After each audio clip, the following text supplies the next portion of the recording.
G'day my loves, I'm Ellie Frost. Thank you so much for being here on this channel where we are talking about the multi-dimensional approach to rapidly and radically healing and transforming during and after narcissistic abuse. And this video is about getting through the holidays with a narcissist, right?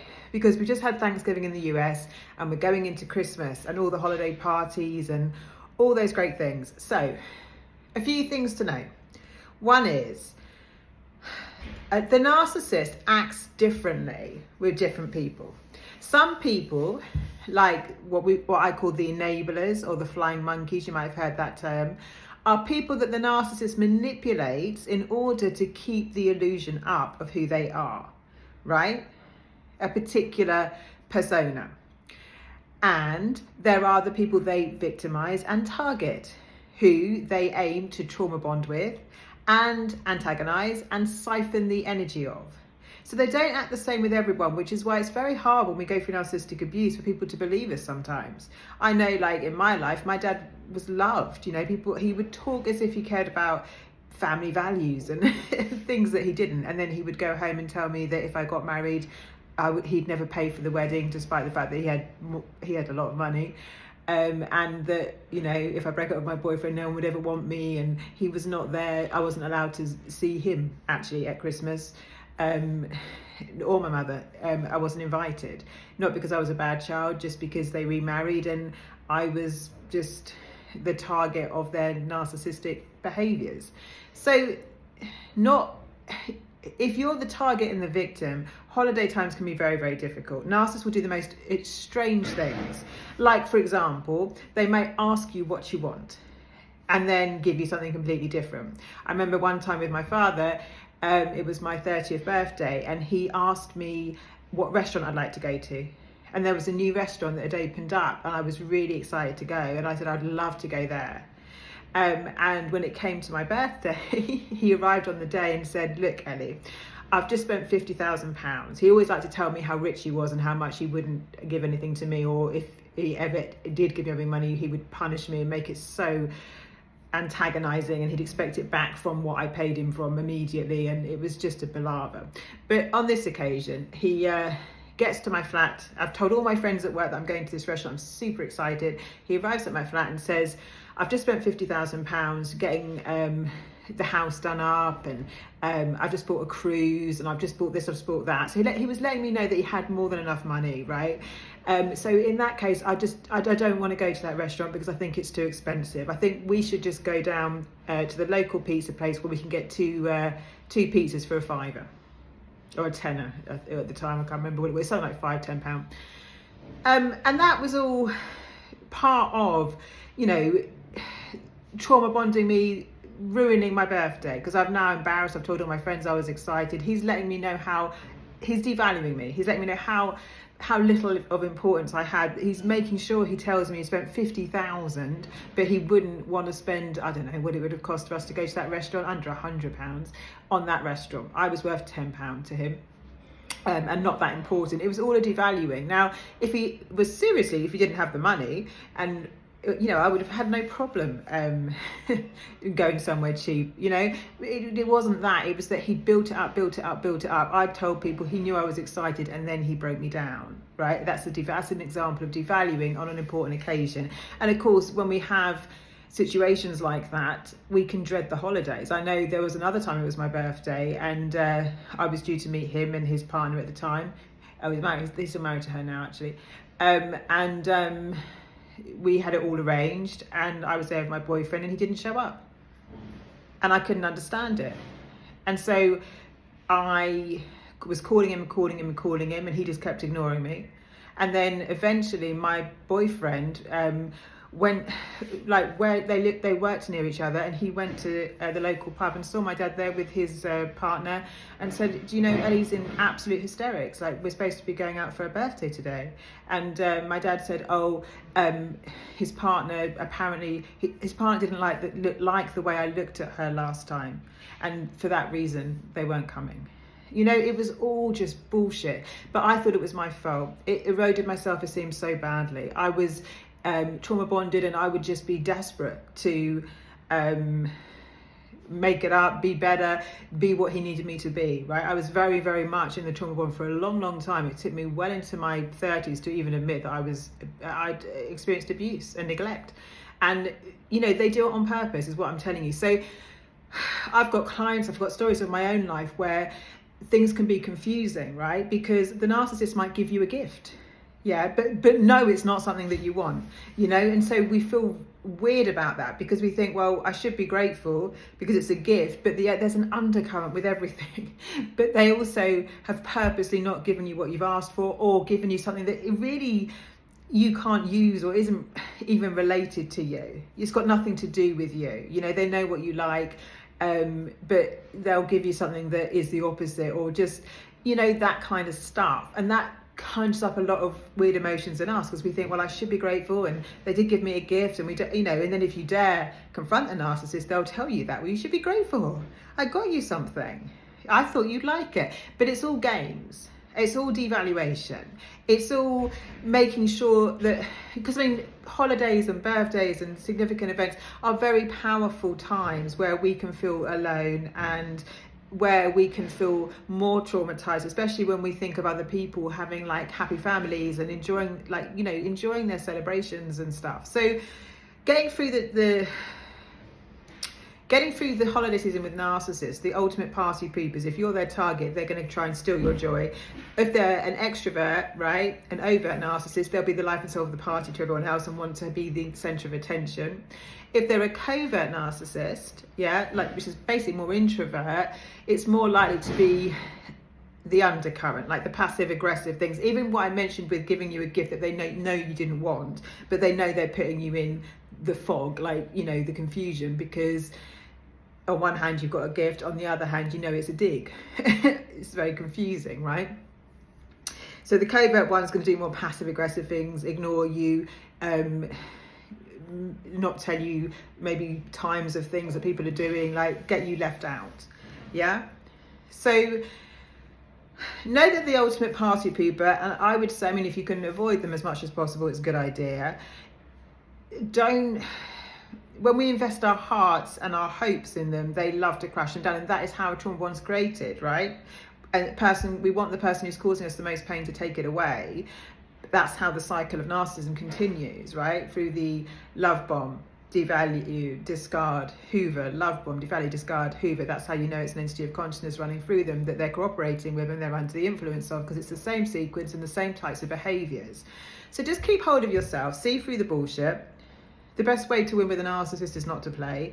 So if you give them your pain and trauma and try and reason with them, they lack empathy.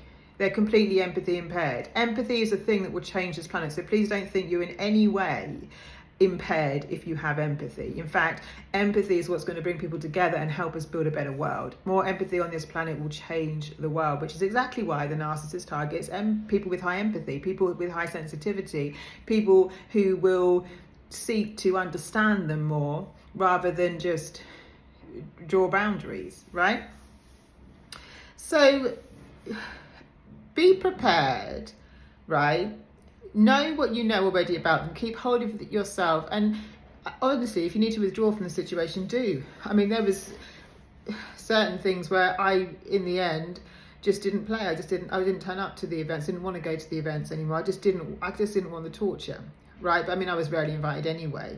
Initially, I was so happy when they invited me to anything, rather than being angry and upset that they literally left me on my own since, you know, teenager, Christmases, birthdays, all sorts of things. Like when I did get an invite one time, I was just so thrilled, you know, which is kind of crazy in a way, because, well, it's not exactly crazy, but I was always trying to make the relationship work at that time. I didn't know anything about narcissism. I didn't understand that I was being abused. I didn't understand what it was. Now I set boundaries for myself and my own well-being. I'm not someone's toy. My emotions are not to be played with. And I keep myself in safe environments as much as I can. So if you're getting very stressed, remove yourself. There is no event on this planet that you can't take yourself away from most of the time, even if it's just to go to your bedroom if you live with them and breathe. You can just say, I'm not feeling well, right? Trying to reason, rationalize, and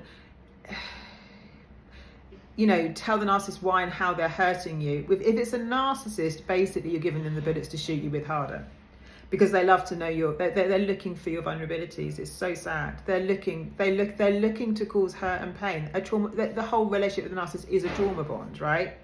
It's like an enmeshment where we are so tied, because the strength of emotions we feel from them, the strength of the pain and disappointment and despair and hopelessness and brokenness that comes from the trauma of what they do to us, has the effect on our sort of physical body to then make us kind of feel more attached to them, because the body the brain kind of feels like, if they can cause this much pain, I must be strongly attached to them. That's not true. I mean, it is true that you're strongly attached if you're trauma bonded, but it's not true that it's a healthy attachment and something that we want to attach with, or that they care about us, or that it's an important attachment. It's actually a very, very dangerous and destructive attachment that we want to minimize, right? We want to start minimizing. So if you want to come into Sovereign, you will learn much more about this, and we do regular Q&A. So if you've got stuff going on right now, that you can write it and I'll answer you in the chat.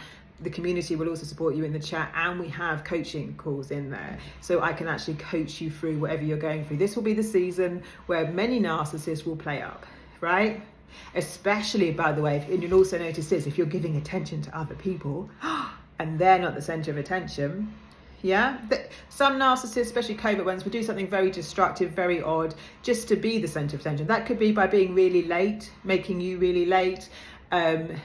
Suddenly their car needs something, suddenly something happens, so that the attention goes on them, but it be on a negative way, because they feed off trauma and pain.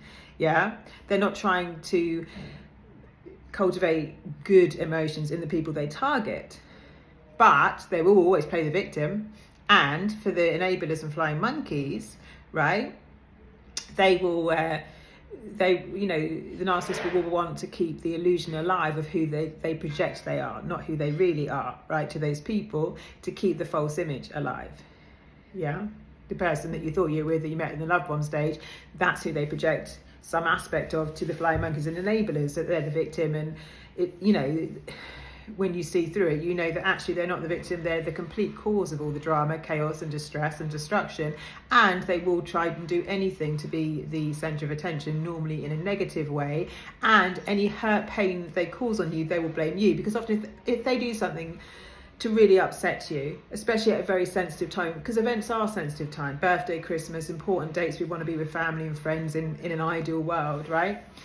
They'll blame you for it often as well. You're too sensitive, it was your fault. I mean, in this instance, the last time I saw my stepmother, apparently she didn't like the way I looked at her. I mean, I was so shy at that time and shut down from narcissistic abuse. I daren't say anything. So like, but the way I looked, and it was just ridiculous. But you'll be blamed for their bad behavior. You'll be blamed for whatever they've done. Even if they gave you a gift, they will pretend that they thought it was a great gift, and they will blame you, right? They will blame you. So best way, there's a video called The Best Way to Win with the Narcissist Is Not to Play. I've got lots of videos about conversation, communication, diffusing statements. Diffusing statements are things that don't cause conflict, which is like, I say, when someone says something hurtful to me now, or, oh, I think your partner's going to cheat on you. That's an interesting idea. I don't fight with them, I diffuse it, and I've got a video on that, and I do more of that in Sovereign communications, because it's very important in these times. The best thing is not to try and fight to be right with a narcissist. In fact, but not to lie, because you don't want to go away from your authentic self. That's an interesting idea. I'm not giving any opinion on it, you see. Sometimes I can say, you could be right, but that's not how I see it.